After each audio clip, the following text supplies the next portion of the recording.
Okay Ramarao గారు ఒక్క నిమిషం హోల్డ్ అవ్వండి. అరుణ గారు, ఒక ఏపీ ఫైబర్ నెట్ అనేది ఒక బూటకం, చంద్రబాబు నాయుడు స్వప్రయోజనాల కోసం తీసుకొచ్చిన ఒక నెట్వర్క్ అది అంటున్నారు. దాంట్లో చంద్రబాబు నాయుడు మీద గతంలో కూడా ఎలిగేషన్స్ వచ్చాయి, దాన్ని దుమారు రేపారు.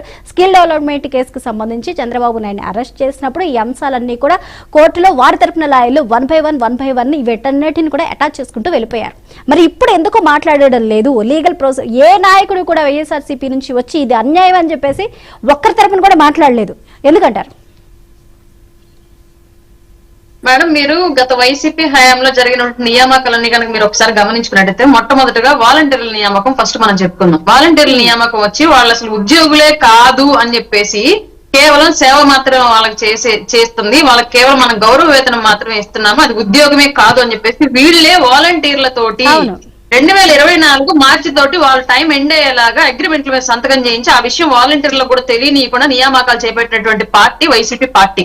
అదొక బోగస్ నియామకం. పాపం వాళ్ళు వాళ్ళ అబ్బు దిబ్బం అంటున్నారు, ఎందుకంటే వాళ్ళని మళ్ళీ నియామకం చేయాలన్నప్పటికీ కూడా గవర్నమెంట్ రూల్స్ ప్రకారం ప్రాసెస్ లేదు, ఎక్స్టెండ్ చేయడానికి ఛాన్స్ లేదు.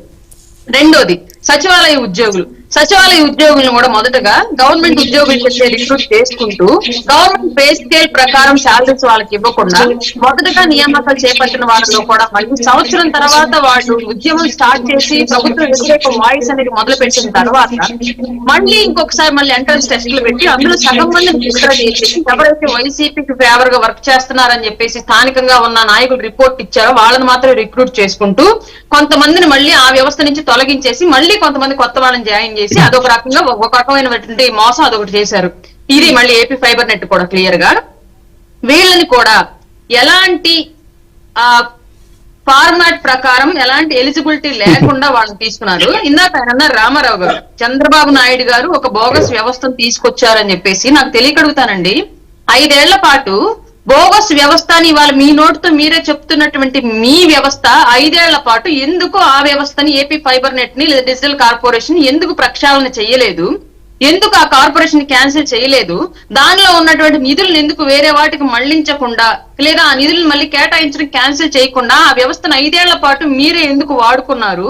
గత టీడీపీ టైంలో జరిగినటువంటి పని కన్నా కూడా అందులో తర్వాత మీ వైసీపీ టైంలో తర్వాతే అత్యధికంగా మీరు ఏదైతే బోగస్ వ్యవస్థ అని మీరు చెప్తూ ఉన్నారో ఆ బోగస్ వ్యవస్థలోకి అన్ని వందల మంది ఉద్యోగులు ఎందుకు తీసుకున్నారు? వాళ్ళందరి లైఫ్ ని వాళ్ళ ఉద్యోగాలను ఎందుకు బోగస్ చేశారు మీరు? ఇవాళ కనీసం వాళ్ళని ప్రభుత్వం మీద యాక్షన్ తీసుకోవడానికి అవకాశం ఉండేది, కానీ అట్లాంటి ఫెసిలిటీ కూడా వాళ్ళకి కల్పించకుండా మీ ఇష్టారీతిగా నియామకాలు చేయడం మూలంగానే వాళ్ళు కనీసం లీగల్ గా వెళ్ళినా సరే వాళ్ళ నియామకం చెల్లదివ్వాలి.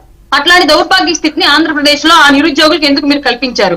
5 ఏళ్ల పాటు మీ ఇష్టారీతిగా మీ పార్టీ పబ్లిసిటీకి వాడుకొని మీ వ్యక్తిగత పబ్లిసిటీలకు వాడుకొని ఇవాళ మీరు మళ్ళీ బోగస్ వ్యవస్థని చంద్రబాబు నాయుడు గారు స్టార్ట్ చేశారని చెప్పి చెప్తున్నారా? 5 ఏళ్ల పాటు ఏం చేశారు మీరు? బోగస్ అనే పదం నేను వాడలేదు, మీరు అది గమనించుకోవాలి. ముందు బోగస్ అనే పదాన్నే నేను వాళ్ళ మీరు ఎటైతే వెళ్ళి వాలంటీర్లు అవి మాట్లాడుకుంటూ వస్తా. నియామకాలు ఏ విధంగా వైఎస్ఆర్సీపీ వచ్చిన తర్వాత రామారావు గారు వైఎస్ఆర్సీపీ వచ్చిన తర్వాత నియామకాలు ఏ విధంగా జరిగాయనే దానికి ఆమె ఎగ్జాంపుల్ ఇచ్చారు. ఆమె మాట్లాడిన పాయింట్ టు పాయింట్ సమాధానం చెప్పవలసిన అవసరం గత ప్రభుత్వం మీద ఉంది. ఎందుకంటే ఎంతో మంది ఉద్యోగాలు లేక వాలంటీర్లను తీసుకోండి, ఎంతో మంది ఉద్యోగాలు లేక రోడ్డు మీద ఉన్నారు. ఇప్పుడు వీళ్ళ పరిస్థితి కూడా అదే. వీళ్ళ సరైన ప్రాసెస్ అండ్ ప్రొసీజర్ ప్రకారం మీరు నియమించి ఉంటే ఈ రోజు వారికి ఆ పరిస్థితి వచ్చేదా? ఈ తప్పిదం ఎవరిది? రామారావు గారు సచివాలయ వ్యవస్థ మాట్లాడుతున్నారండి. సచివాలయ వ్యవస్థలో ఉద్యోగులు నియమించింది అవగాహన లేకుండా మాట్లాడేటట్లండి. సర్వీస్ కమిషన్ ద్వారా నియామకాలు చేపట్టిన దాన్ని కూడా తప్పు పెడితే ఇప్పుడు రాజ్యాంగబద్ధంగా అసలు ఎన్నిక తప్పట్లేదు. ఈ రోజు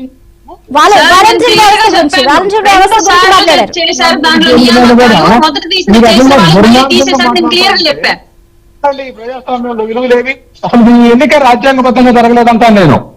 ఎన్నికలు రాజ్యాంగబద్ధంగా జరిగి ఎన్నికయ్యారో చెప్పండి. రాజ్యాంగ పరిధిలో మనం లోబడి ఎక్కడన్నా ఎన్నిక చేసుకుని గెలిచి ఉంటే చెప్పండి. అసలు ఎన్నికైనా డూప్లికేట్ గా మీరు చేసుకుని వచ్చి ఈ రోజు సచివాలయ వ్యవస్థకు సంబంధించిన ఉద్యోగుల మీద విమర్శలు చేయడం తప్పు.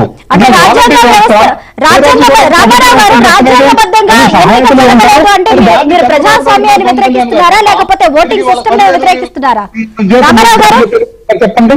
రామారావు గారు, ఇవన్నీ కూడా- ఎన్నిక రాజ్యాంగబద్ధంగా జరగలేదు అంటున్నారు. మరి గత ప్రభుత్వ ఎన్నిక రాజ్యాంగబద్ధంగా జరిగిందా?